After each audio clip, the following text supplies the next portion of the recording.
क्या आपने कभी ग्रेटर की हेल्प से साग को काटा है? नहीं काटा तो आज ऐसी अमेजिंग वीडियो आपसे शेयर करूंगी जो यूट्यूब पर ना कभी आपने सुना होगा न देखा होगा।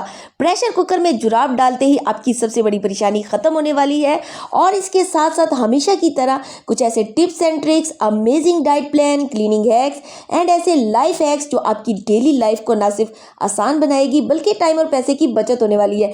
तो वीडियो बहुत ही यूजफुल होने वाली है। अच्छी लगी तो लाइक सब्सक्राइब कर दीजिएगा और फैमिली फ्रेंड में जरूर से शेयर कर दीजिएगा। तो अस्सलाम वालेकुम, welcome back to my channel. कैसे हैं आप सब?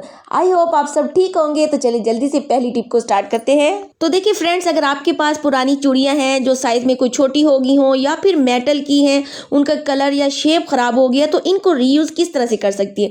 चूड़ियों को इस तरह से सेट कर लेंगे। इसके बाद सेफ्टी पिन ले लेंगे। दो चूड़ियों के दरमियान में ना सेफ्टी पिन को लगा लेना है, कुछ इस तरह से जिस तरह से वीडियो में आपको शो हो रहा है। दो चूड़ियों के दरमियान में ना एक सेफ्टी पिन लगाते जाएंगे और ये खूबसूरत चैन की तरह बन जाएगा। ये क्या खूबसूरत चीज बनी है और इसे हमने किस तरह से यूज करना है, चले ये भी आपको बताती हूँ। पहली चीज, इस चैन को आप कहीं भी हैंग कर सकते हैं। ये आपकी जगह ज्यादा नहीं लेगी। आप चाहें तो इसे अलमारी में हैंग कर सकते हैं या दीवार पर या किसी हुक या कील पर भी आप इसको हैंग कर सकते हैं और इसमें आप अपनी चीजों को या बच्चियों की उन चीजों को ऑर्गेनाइज कर सकते हैं, क्योंकि ये चीजें जो है ये टाइम पर मिलती ही नहीं है। और अगर आपके पास इन चीज़ों को रखने के लिए कोई ऑर्गेनाइजर नहीं है तो फ्री कॉस्ट में ये हमारा ऑर्गेनाइजर तैयार हो चुका है। इसमें आप अपनी चीज़ों को अच्छे से रख भी सकते हैं और इस्तेमाल भी कर सकते हैं। तो चलिए फ्रेंड्स, अगर आपने स्किन पॉलिश करनी है फेस के ऊपर, हैंड्स के ऊपर, तो बाजार से महंगी स्किन पॉलिश करने की बजाय घर की चीज़ों से 100% इफेक्टिव स्किन पॉलिश तैयार करेंगे जिसका कोई साइड इफेक्ट नहीं होगा। ऑल स्किन टाइप के लिए बेस्ट है। इसके लिए सिंपल आपने एक आलू लेना है छोटा सा, उसको कद्दूकस करके ग्रेट करके उसका जूस निकाल लेंगे। इसी तरह से आपने टमाटर लेना है छोटा सा, उसका भी आपने जूस निकाल लेना है, ये भी ऐड कर देंगे। इसके बीज और छिलके आपने अच्छे से निकाल देने हैं और तकरीबन ये जो है 1-1.5 चम्मच के बराबर होगा, ये भी जूस डाल देंगे। 2 चम्मच आपने आटा लेना है जो गंदम का होता है, जिसकी हम रोटी बनाते हैं, रेगुलर आटा गंदम का आपने डालना है। फिर चाहे तो आप इसमें थोड़ी सी पिसी हुई चीनी जो है 1 चम्मच के बराबर वो भी ऐड कर सकते हैं। साथ ही 1 चम्मच आपने मीठा सोडा यानी बेकिंग सोडा जो होता है रेगुलर हम इस्तेमाल करते हैं वो डाल देंगे। लेमन भी हो तो बेस्ट है। 1 लेमन जूस जो है उसका निकाल कर वो आपने इसमें डाल देना है, ठीक है। हल्का सा इसको मिक्स करेंगे। आप देखेंगे एकदम से इसमें बबल्स उठने लग गए। इन बबल्स को आपने फटाफट से ना मिक्स करना है और फटाफट से अपने चेहरे पर, अपने हैंड्स पर आपने इसको अप्लाई कर देना है। 15 से 20 मिनट आपने इसको लगा रहने देना है और फिर नॉर्मल वाटर से आपने इसको वॉश कर लेना है। मेरे कहने पर 15 से 20 दिन इसको कंटिन्यू करेंगे ना तो बाजारी महंगी स्किन पॉलिश का ग्लो पीछे रह जाएगा और ये ग्लो सबसे आगे रहेगा। लाइव रिजल्ट आपको दिखाऊंगी, इतना ग्लो आएगा, दाग धब्बे चेहरे पर बिल्कुल खत्म हो जाएंगे। चेहरे पर पुरानी से पुरानी छाइयाँ, झुर्रियाँ जो है, उनके निशान जो है इन 20 दिनों में के इस्तेमाल से काफी हद तक खत्म हो जाएंगे। यकीन करें, एक दफा जरूर ट्राई करें तो आप रोज करने पर इसे मजबूर हो जाएंगे। तो शापर को दोनों हाथों में पहनते ही आपकी सबसे बड़ी प्रॉब्लम मिनटों में सॉल्व हो जाएगी। ऐसे लोग जिनके हाथों की स्किन जो है सेंसिटिव होती है और वो थोड़ी सी भी हरी मिर्चें काटते हैं तो हाथों पर जलन होने लग जाती है, बर्निंग सी होने लग जाती है। ऐसे में वो जो है जितने भी हाथ धो लें, साबुन से रगड़ लें, लेकिन जलन खत्म नहीं होगी। अगर आपके छोटे बच्चे हैं तो ऐसे में तो बहुत ज्यादा एहतियात करनी चाहिए। मिर्चों वाले हाथों से बच्चों को नहीं उठाना चाहिए। तो आपने क्या करना है, मिर्चें काटने से पहले आपने 2 शापर हाथों पर अच्छे से जो है पहन लेने हैं। शापर पहनने के बाद आपका काम बहुत ज्यादा आसान हो जाएगा। आपके हाथों में जलन नहीं होगी और आप ढेरों मिर्चें जो है वो आसानी से काट सकते हैं। और अगर बिलफर्ज आपने डायरेक्ट मिर्चों को काट लिया है, आपके हाथों में बहुत ज्यादा बर्निंग हो रही है तो वॉश करने से भी नहीं जा रही, तो आपने क्या करना है, थोड़ा सा टूथपेस्ट अपनी उंगलियों पर जो है अच्छे से लगा लेना है और टूथपेस्ट को अच्छे से आपने ना फैला देना है। फैलाने के बाद आपने फौरन से हाथों को वॉश नहीं करना बल्कि 4 से 5 मिनट इसको लगा रहने देंगे, ठीक है। आपको इतना सुकून मिलेगा, जितनी भी बर्निंग एचिंग होगी वो फौरन से खत्म हो जाएगी। फिर आपने हाथों को वॉश करना है, आप देखेंगे आपकी जो हाथों पर जलन है खत्म हो जाएगी। तो फटे पुराने सॉक्स को फेंकने से पहले ये हैक जरूर ट्राई कर लीजिएगा। सॉक्स का जो ये स्टफ होता है ना बहुत ही जबरदस्त मोटा और नरम सा होता है, जिसकी वजह से ये पानी और डस्ट को बहुत अच्छे से अपने अंदर ऑब्जर्व कर लेता है। तो पुराने सॉक्स को आप क्लीनिंग के लिए, डस्टिंग के लिए यूज कर सकते हैं। बहुत अच्छे से ये डस्ट साफ करता है। इस फटे पुराने सॉक्स से हम अपने काम को मजीद किस तरह से आसान बना सकते सकते हैं। इसके लिए यहाँ पर मैंने एक पुराना सा कंघा लिया है। कॉम को आपने सॉक्स के अंदर डाल देना है और इस तरह से फिर इसकी जो एजेस बन गए हैं ना, ये इतने बारीक एजेस है, इनको किस तरह से यूज़ कर सकते हैं। तो चलिए इसके लिए किचन में चलते हैं। किचन में जो हमारी टॉप काउंटर की वॉल होती है ना, इसके किनारों पर जो चिकनाई और मैल गंदगी जमा हो जाती है ना, काउंटर को तो हम जितना भी साफ कर ले, लेकिन जो है ना इसके किनारे होते हैं ना, वो सही तरह से साफ नहीं हो सकते। इसके किनारों को साफ करने के लिए कोई बारीक सी चीज़ आपको चाहिए ही होती है। तो इनको साफ करने के लिए देखिए इस तरह से आपने सिंपल पानी का स्प्रे कर लेना है और क्लीन कर लेना है। तो जितनी भी क्राउड है, किनारे हैं, वो अच्छे से साफ़ हो जाएंगी। जितनी भी इसमें मैल चिकनाई है वो बिल्कुल साफ़ हो जाएगी। और चाहे तो इसी तरह से ये जो चूल्हे के किनारे पर जो अंदर मैल होती है, चिकनाई होती है, इस चीज़ की मदद से आप इस तरह से देखिए हल्का सा रब करेंगे, सारी मैल चिकनाई अच्छे से साफ़ हो जाएगी। आप इसे वॉश करके दोबारा क्लीनिंग के लिए भी यूज़ कर सकते हैं। बहुत ही ज़बरदस्त चीज़ है। तो चले नेक्स्ट टिप भी बहुत ही ज़बरदस्त मनी सेविंग है, माचिस की खाली डब्बियों के हवाले से है। तो देखिए माचिस की डब्बी जब खाली हो जाती है तो हम इसे बेकार समझकर फेंक देते हैं, लेकिन ये छोटी छोटी चीज़ें होती हैं जो रोज़मर्रा ज़िंदगी में हमारे बहुत काम आती हैं। तो इसे बेकार समझकर मत फेंका करें। इस तरह की खाली डब्बी बड़े काम की होती है। इस तरह की ये जो बालों वाली पिन्नी होती है ना, अक्सर हम ड्रॉ के अंदर रख लेते हैं तो ज़रूरत के टाइम पर मिलती ही नहीं है, क्योंकि ये बहुत छोटी छोटी होती हैं। तो इनको ऑर्गेनाइज करने के लिए इस तरह की खाली माचिस की डब्बी में ना आप इनको रख सकते हैं। इसी तरह से सेफ्टी पिन जो ड्रॉ में होती है, उनको बच्चे छेड़ते हैं तो उनको लग भी सकती है। तो बच्चों से महफूज रखने के लिए इन सेफ्टी पिन को भी आप जो है इस डब्बी में संभाल कर रख सकते हैं। आप इसको चाहें तो अलमारी में या किसी दराज में महफूज करके रख सकते हैं। सर्दियों में वैसलीन को इस चीज़ के साथ मिक्स करके लगाएं और कमाल देखें। ज़िंदगी का सबसे बड़ा मसला हल होने जा रहा है, जो कि सर्दियों में हर दूसरे बंदे को दरपेश होता है। तो इसके लिए आपने 1 खाने का चम्मच वैसलीन लेनी है। और देखिए सर्दियों में वैसलीन तो हर घर में मौजूद होती है। इसमें आपने 2 खाने के चम्मच कच्चा दूध डालना है। अच्छी तरह से इस दूध में जो है वैसलीन को मिक्स करेंगे। तो थोड़ा टाइम लगेगा, तो आपने इसको जो है ना थोड़ा सा माइक्रोवेव में गर्म कर लेना है, तो फिर ये अच्छे से मिक्स हो जाएगी। जितने देर में मैं इसको मिक्स कर रही हूँ ना, तो मेरी वीडियो को लाइक और शेयर जरूर कर दीजिएगा। नेक्स्ट सर्दियों की सौगात वो है माल्टा। माल्टा जो भी हर घर में मौजूद होते हैं सर्दियों में, तो माल्टे का जूस जो है हम इसमें डालेंगे। माल्टे का जूस डालने के बाद इन तीनों चीज़ों को अच्छे से मिक्स कर लेंगे। 1 से 2 मिनट लगेंगे, सारी चीज़ें अच्छे से मिक्स हो जाएंगी। सर्दियों में देखिए बहुत ज़्यादा हाथ पाँव ड्राई और ब्लैक हो जाते हैं और बिल्कुल इस तरह से ड्राई और रफ हो जाते हैं, या फिर आपकी एड़ियाँ सर्दियों में बुरी तरह से फट चुकी हैं, क्रैक्स आ चुके हैं, तो आपने इसको डेली रात को जो है सोते वक्त लगा लेना है। हाथों पर भी लगा लेना है और पाँव पर भी लगा लेना है। फिर आधे घंटे के लिए आपने ना पॉलीथीन से अपने पाँव को कवर कर देना है। 3 दिन के अंदर इंशाल्लाह ताला आप इसके बेस्ट रिजल्ट देखकर खुश हो जाएंगी। आपकी फटी एड़ियाँ बिल्कुल ठीक हो जाएंगी। तो चले आज मैं आपको एक ऐसा डाइट सैलेड शेयर करूंगी जिससे आप 7 दिन में बगैर वर्जिश बगैर वॉक के ईजिली 7 kg तक वजन कम कर सकते हैं। लेकिन आपने कंटिन्यू इसको लंच और डिनर में पेट भरकर खा लेना है। जितना मर्जी वजन घटाना हो, ढोल जैसे जिस्म को दिनों में सूखी लकड़ी जैसा बना देगा। करना क्या है, सिंपल आपने एक बाउल लेना है, उसमें आपने सिर्फ 3 से 4 चम्मच के बराबर दही डाल देनी है। जैतून का तेल 1 चम्मच डालेंगे। थोड़ी सी आपने इसमें चिली फ्लेक्स यानी कुटी लाल मिर्च, पिसी हुई काली मिर्च डाल देंगे, नमक डाल देंगे, थोड़ा सा पिसा हुआ जीरा और अजवाइन डाल देंगे और एक नींबू निचोड़कर आपने इसमें डाल देना। ठीक है, अब आपने इसमें थोड़ी सी क्वांटिटी में जो है बॉयल किए हुए काले चने लेने हैं। आपने इसमें जो है सफ़ेद चने बिल्कुल ऐड नहीं करने, काले चने ऐड करने हैं। खीरा लेना है थोड़ा सा बारीक कटा हुआ। इसी तरह से आपने टमाटर लेना है, इसको भी बारीक कट कर लेने हैं। मटर अगर आपको पसंद हो तो वो भी आप इसमें ऐड कर सकते हैं। चुकंदर अगर आपके पास हो तो वो भी आपने इसमें बारीक कट करके ऐड कर देना है। थोड़ा सा प्याज इसमें ऐड करेंगे, थोड़ा सा धनिया पिसा हुआ और धनिया कटा हुआ और पुदीना भी कटा हुआ ऐड कर देंगे। और इसमें जो मेन चीज़ है वो आपने 3 बॉयल एग्स डालकर लाजमी इसमें मिक्स कर लेने हैं। 3 एग्स जो हैं वो आपने लंच में भी लेने हैं और अलग से 3 जो अंडे हैं वो आपने डिनर में भी अलग से इसमें आपने सैलेड में लाजमी मिक्स करनी है। चाहे तो आप इसमें लाल लोबिया भी ऐड कर सकते हैं। ये सैलेड रेडी हो चुका है। जितना मर्जी पेट भर के खाएं, लंच में भी और डिनर में।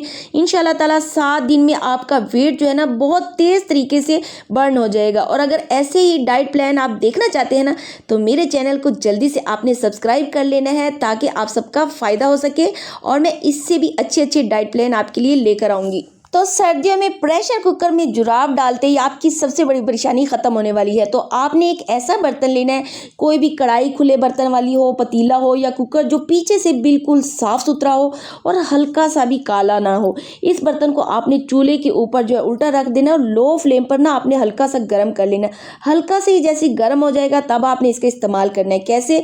सर्दियों में देखिए हमारे जो कपड़े होते हैं ना, वो सुखाने का बहुत ज़्यादा प्रॉब्लम होता है, धूप नहीं निकलती या आपके पास ड्रायर मशीन भी नहीं है ना, तो आप इस ट्रिक से अपने कपड़ों को सुखा सकते हैं। आपके मोटे हल्के गीले कपड़े जो है वो फ़ौरन से सूख जाएंगे। लेकिन आपने इसके ऊपर रेशमी कपड़ों को नहीं सुखाना, वो जो है वो जल जाएंगे। ठीक है, आपने इस तरह से जो गर्म कपड़े हैं, जुराबे हैं, जो लेगीज होती हैं बच्चों की गीली होती है, आपने सिर्फ उनको इस तरह से सुखा लेना है। तो चलें फ्रेंड्स, सर्दियों का मौसम आते ही साग और ग्रीन सब्जियां ना हर घर में पकती हैं, और जब साग घरों में पकता है ना तो इकट्ठा ढेर सारा बनता है, तो इस पर घंटों टाइम लग जाता है। और इसी तरह से ये बाथू है, मेथी, पालक को साफ़ करने में और चुनने में हमारा काफ़ी टाइम लग जाता है, और इसी तरह साफ़ करने में बहुत ज़्यादा जो है ना इससे इरिटेटेड भी होते हैं। तो ऐसा जुगाड़ आपको बताऊँगी जिससे बहुत ईजिली और बहुत अच्छे से सब्जियों को चुन सकते हैं, साफ़ कर सकते हैं। तो उसके लिए इस तरीके को छोड़ें और एक नया तरीका देखें जो YouTube पर आपने पहली बार देखा होगा, और आप इस तरीके को देख कर कहेंगे कि काश ये तरीका मुझे पहले क्यों नहीं मालूम था। तो चलें देख लेते हैं। इतनी ढेर सारी सब्जियों को काटने के लिए एक ग्रेटर चाहिए, और ग्रेटर की हेल्प से आप इजीली इनको कट कर सकते हैं। इस ग्रेटर में देखिए छोटे और बड़े दोनों होल्स होते हैं, आप कोई भी ग्रेटर यूज़ कर सकते हैं। जैसे कि आपका साग है, इसे ईजिली जो है इनको निकाल भी सकते हैं। तो जैसे देखिए आपके सामने सबसे पहले मैं मेथी ले रही हूँ, इसको जो है इस ग्रेटर में डाल रही हूँ। जिस तरह से आपके सामने जो है बहुत ईजिली इसके सुराखों में डाल सकते हैं। नीचे की साइड से आप ईजिली इसको खींच सकते हैं, और ऊपर की साइड में आपकी सारी पत्तियां आराम से जो है ऊपर आ जाएंगी। आपने इनको निकाल लेना है। ठीक है, बिल्कुल क्लीन और नीट ये निकल जाएंगी। देखिए इसी तरह से आप अपने हाथों को बगैर थकाए, बगैर मेहनत के काम जो है मिनटों में कर लेंगे। इसी तरह से इकट्ठी ढेर सारी मेथी को डाल भी सकते हैं और निकाल भी सकते हैं। आपके सामने मैं सारी इकट्ठी मेथी को भी डाल रही हूँ और निकाल रही हूँ। आप चाहें तो दो दो मेथियों को भी डाल सकते हैं, मेथी के पत्तों को, और इनको निकाल भी सकते हैं। आप अपने हाथों को बगैर थकाए, बगैर मेहनत का काम आप मिनटों में कर सकते हैं। इस तरह से इकट्ठी ढेर सारी आप मेथी को भी डाल सकते हैं, और इस तरह से खींचे तो फटाफट से ना बिल्कुल आपका काम अच्छे से हो जाएगा। सर्दियों में देखिए दिन छोटे होते हैं ना, इस तरह की सब्जियों को काटने में ना सारा दिन लग जाता है और हमारे दूसरे काम रह जाते हैं, क्योंकि जब साग को हमने काटना होता है ना तो ये बहुत मुश्किल काम सा लगता है, झंझट वाला लगता है, और 2 से 3 लोग मिलकर ये काम करें ना तब ये काम मुकम्मल होता है। लेकिन इस तरीके से आप अकेले जो है मिनटों में इस तरह साग को काट सकते हैं, और ये इतना इंटरेस्टिंग काम है, आप बच्चों को भी देंगे ना तो वो भी आपको जो है साग सारा बना कर देंगे। और इस तरह से अगर आपकी जो मेथी के मोटे डंडल हो तो इस तरह के ग्रेटर के जो होल है ना बड़े होते हैं, तो इसमें भी आप बड़े आराम से डालेंगे ना तो इसमें भी मेथी का साग जो है आराम से बना सकते हैं। आपके पास इस तरह के ग्रेटर हो तो उसमें भी आप आराम से निकाल सकते हैं। और जो है देखिए आपके सामने मैंने इस तरह से इकट्ठी इसके बड़े बड़े होल हैं तो इकट्ठी मेथी डाल रही हूँ, और बहुत ही ईजिली इसमें जो है मेथी डाल भी रहे हैं और खींच कर आप निकाल सकते हैं। अगर आपके पास ये दोनों ग्रेटर नहीं है तो परेशान नहीं होना, इस तरह का चावलों वाला चमचा तो सबके घरों में होता है, इसकी हेल्प भी ले सकते हैं। तो देखिए इसमें चाहे तो आप मेथी या बाथू का साग जो है ना वो बहुत ही आराम से बना सकते हैं। यानी अगर किसी के पास ग्रेटर नहीं है तो ये सुराखों वाला चमचा तो हर घर में मौजूद होता है, इसकी हेल्प से भी आप अपने साग को चुनकर साफ कर सकते हैं। मेथी को भी इसमें डालकर आप साफ कर सकते हैं। आई होप ये आइडिया आपको ज़रूर पसंद आएगा, और इससे जो है आपका काम जल्दी से हो जाएगा, तो आपका दिल भी खुश हो जाएगा। तो चलिए फ्रेंड्स, साग को साफ करने के साथ साथ इसे कट करना भी बहुत ही मुश्किल काम लगता है, और जब हमें इकट्ठा साग काटना हो ना तो हम इसे समेटते रह जाते हैं, जिससे साग काटना मुश्किल हो जाता है। तो आज मैं एक ऐसा तरीका बताऊंगी जिससे आप इजीली एक ही बार में ढेर सारा साग पालक को कट कर सकते हैं। आपको लेना है इसके लिए एक धागा या कोई डोरी ले ले। इस तरह से आपने क्या करना है, साग या जो पालक है इस तरह से आपने इसको समेट करना, इस डोरी या धागे से ना आपने रैप कर लेना है। आपने इसके सेंटर में रैप करना है, कोई गांठ जो कोई गिरा जो है आपने नहीं लगानी, बस आपने यानी कि डोरी को ऊपर फोल्ड कर देना। अब आप अपने हल्के हाथों से भी पकड़ेंगे ना, इजीली आपका साग पालक फटाफट से कट जाएगा, और एक ही बार में इकट्ठा बंडल सा बनाकर आप देख सकते हैं इस तरीके से बहुत ही इजीली कट जाएगा। अभी ना इसको दूसरे तरीके से भी पलट कर आपने कट कर लेना है, तो आपका साग जो पालक फैला होता है ना ये भी जो है सिमट कर इजीली कट जाएगा, इधर उधर बिल्कुल बिखरेगा भी नहीं। तो इस तरीके से घंटों का काम मिनटों में हो जाएगा, और इस तरीके से डोरी जो है फोल्ड करने से आप किलो किलो साग पालक को एक ही बार में कट कर सकते हैं। तो फिर आप जो है कट करने के बाद डोरी को निकाल लीजिएगा और आपका साग देखे मिनटों में कट कर तैयार हो चुका है। तो नेक्स्ट टिप फ्रेंड्स, झाड़ू तो हम सभी अपने घर में देते हैं। झाड़ू का काम जो होता है वो सुबह से शुरू हो जाता है, लेकिन हमारे घर की कुछ ऐसी चीज़ें होती हैं जहाँ तक झाड़ू नहीं पहुँच पाता और ठीक तरीके से सफाई नहीं हो पाती। तो मैं आपको एक ऐसा तरीका बताऊंगी जिससे घर के एक एक कोने की सफाई हो जाएगी। तो आपने यहाँ पर लेनी है एक पुरानी जुराब। जुराब जो है वो आपके पास बड़ी हो तो ज़्यादा बेहतर है। सर्दियों में कोई नई सॉक्स लेता है तो पुरानी सॉक्स को ना फेंकने की बजाय ये टिप ज़रूर ट्राई कीजिएगा। तो इससे झाड़ू को आपने अच्छे से कवर कर देना है। इस मोजे को इस तरह से झाड़ू के ऊपर डाल देंगे। तो चले अब हम बेड के नीचे से, सोफे के नीचे से या अलमारी के नीचे से या कुछ ऐसी जगह होती है जहाँ पर झाड़ू तो पहुँच जाती है लेकिन फिर भी गंदगी ऐसे ही रह जाती है, क्योंकि जो है डबल बेड बहुत ज़्यादा भारी होता है तो हम उसे रोज़ रोज़ जो है खिसका कर सफाई नहीं कर पाते। तो अब टेंशन लेने की ज़रूरत नहीं, इससे भारी भारी अलमारियों के नीचे से कोने कोने से गंदगी साफ़ हो जाएगी। यहाँ पर डोरी बांध लेंगे, थोड़ा सा पानी लेकर अपनी सॉक्स को ऊपर ऊपर से ना हल्का हल्का गीला कर लेना। ध्यान रखिएगा आपने बहुत ज़्यादा गीला नहीं करना, सिर्फ बाहर से जुराब को गीला करना है। देखिए जुराब ज़्यादा गीली होगी ना तो आपकी झाड़ू खराब हो सकती है, तो बस आपने सॉक्स को बाहर से ही गीला गीला करना है। ठीक है, अब हमारे बेड के कोने कोने में जहाँ हमारा जो हाथ नहीं पहुँच पाता, मतलब पोछा नहीं लग पाता, उस जगह पर आप कोने कोने में से ना अच्छे से गंदगी धूल मिट्टी निकाल सकते हैं। बेड के इतने ज्यादा हिस्से होते हैं जहां तक हमारा हाथ नहीं पहुंच पाता, तो बस झाड़ू पर मोजा लगाकर बहुत अच्छे तरीके से आप पोछा लगा सकते हैं। तो आपका झाड़ू सफाई के साथ साथ पोछे का भी काम ये कर देगा। आई होप आपको ये तरीका जरूर पसंद आएगा। आप देख सकते हैं कि मोजे पर जितनी भी मिट्टी गंदगी होगी लाइव आपके सामने बहुत अच्छे से साफ हो चुकी है। आप बेड के नीचे से, अलमारी के नीचे से जो है इस गीले मोजे से अच्छे से सफाई कर सकते हैं। आई होप ये टिप आपको ज़रूर अच्छी लगेगी। तो इस ट्रिक को यूज़ करके आप पूरे घर की सफाई जो है बहुत अच्छे से कर सकते हैं। तो चलिए नेक्स्ट टिप मेरी इस तरह की सिंक को लेकर है। सिंक की कंडीशन आप देख सकते हैं, देखिए किस तरह से खारे पानी के निशान पड़ गए हैं, बिल्कुल जंग आलूद हो चुका है। आपका घर काफ़ी अरसे से बंद है या किसी वजह से सिंक बहुत ज़्यादा गंदा हो गया है, तो आप लोगों ने बस छोटा सा काम कर, तो आज आपके बेशुमार पैसों की बचत होने वाली है। आपने सबसे पहले जो चीज़ लेनी है, यहाँ पर 1 चम्मच बेकिंग सोडा यानी मीठा सोडा लेना है, 1 चम्मच आपने नमक ऐड करना है। देखिए बजाय बाजार से महंगे महंगे लिक्विड तेजाब को लाने की ज़रूरत नहीं है, बल्कि उससे सिंक की जो शाइनिंग है वो खत्म हो जाती है। तो आज ये लिक्विड जो है घर की चीज़ों से बना है, तो आप लोगों का सिंक अच्छे से शाइन करेगा। नेक्स्ट इसमें डालना है बर्तन धोने वाला कोई भी लिक्विड आप डाल सकते हैं। डिश वॉश लिक्विड अगर आपके पास नहीं है तो आप यहाँ पर शैम्पू का इस्तेमाल कर सकते हैं। इसके बाद आपने थोड़ा सा टूथपेस्ट डालना है। लास्ट चीज़ जो सबसे इंपॉर्टेंट है वो यहाँ पर विनीगर, खाने वाला सिरका जो हर घर में मौजूद होता है, थोड़ा सा सिरका डाल देंगे। यकीन करें बाजार से महंगे महंगे हार्पिक या कोई भी लिक्विड लाते हैं, ये इससे 1000 गुना बेहतर है, बहुत ज़्यादा असर करेगा। लाइव आपको दिखाऊंगी, जीरो कॉस्ट समझ लीजिए ये बन गया और ये चीज़ें हर घर में मौजूद होती हैं। अच्छे से आपने इसको मिक्स कर लेना है, अच्छी सी झाग बन जाएगी आपके सामने। देखिए जिद्दी से जिद्दी दाग होंगे वो भी उतर जाएंगे। आप लोगों ने बस ये बना लेना है। आप लोगों ने कोई भी जो है पुराना स्पंज या इस तरह से जाली, मैंने इसी बेसन वगैरह को साफ करने के लिए रखा हुआ है, तो इससे आपने इसको रब कर लेना है। देखिए इससे आपके हाथ भी खराब नहीं होंगे, ना आपको ज्यादा मलना पड़ेगा। 10 मिनट लगाकर आपने छोड़ देना है, बस फिर आपने हल्के हाथों से मलकर आप धो सकते हैं। इसके रिजल्ट आप देखें, जिस तरह से सिंक पर पानी के जिद्दी निशान जंग पड़े हुए थे और देखिए वॉश करने के बाद कितने ज़बरदस्त साफ हो चुके हैं। ये बिल्कुल पावरफुल लिक्विड है, बेस्ट है। तो मेरी अगर आपको वीडियो ज़रा सी भी अच्छी लगे तो जल्दी से लाइक और मेरे चैनल को ज़रूर से सब्सक्राइब कर दीजिएगा और फैमिली फ्रेंड में ज़रूर से इसको शेयर भी कर दीजिएगा। तो चलती हूँ, फिर मिलती हूँ, दुआओं में याद रखिएगा। तब तक के लिए अल्लाह हाफिज़।